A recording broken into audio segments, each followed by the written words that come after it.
التلاتة عادي كنا احنا الأربعة عامة كنا بننزل شغل دايما باستمرار، والأمور كانت ماشية عادي طبيعية ومفيش أي حاجة، بس معظم اللي احنا معناش ورق. تمام. صباح الفل. طبعا احنا اتكلمنا امبارح في موضوع الأولاد اللي مختفية في ليبيا، واخت الولد كانت موجودة معانا. انا جالي كلام النهاردة من ليبيا نفسها، وناس قالوا لي ان هم كانوا عايشين في نفس البيت اللي كانوا فيه الاولاد. هم كانوا رايحين يهاجروا هجرة غير شرعية لإيطاليا، واتمسكوا من الحكومة الليبية. طبعا الولاد كيرلس طلعت، يعقوب بيباوي، فادي هاني، وبقالهم 10 سنين 10 أيام مسكوهم الحكومة الليبية.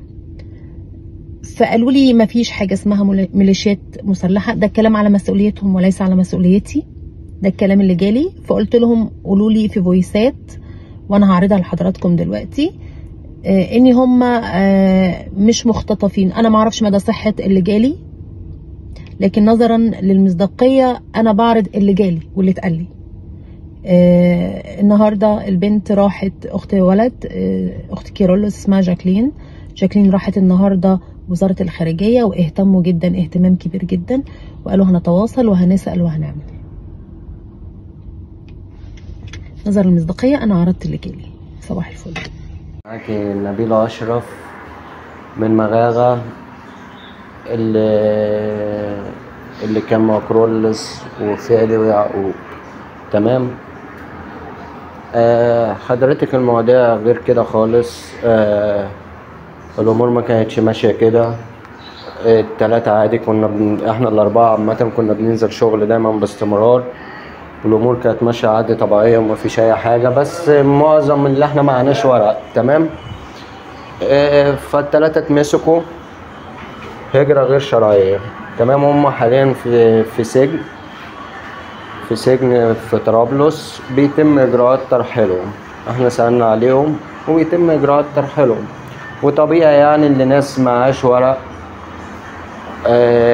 ده طبعا مخالف للدولة. تمام. فبيتم ترحيلهم على بلادهم. بخصوص موضوع الفلوس اللي الجماعة اتكلموا عليها، والكلام اللي هو شغال على السوشيال ميديا ده باستمرار من طرف واحد بس. الفلوس دي الناس عارفة اللي ابنهم طلع هجرة غير شرعية، يعني مؤكد اللي هم بعتين لهم فلوس عشان يطلع بيها. تمام. اتنصب عليه بقى، دي مش مشكلته هو ولا مشكلتي انا. تمام.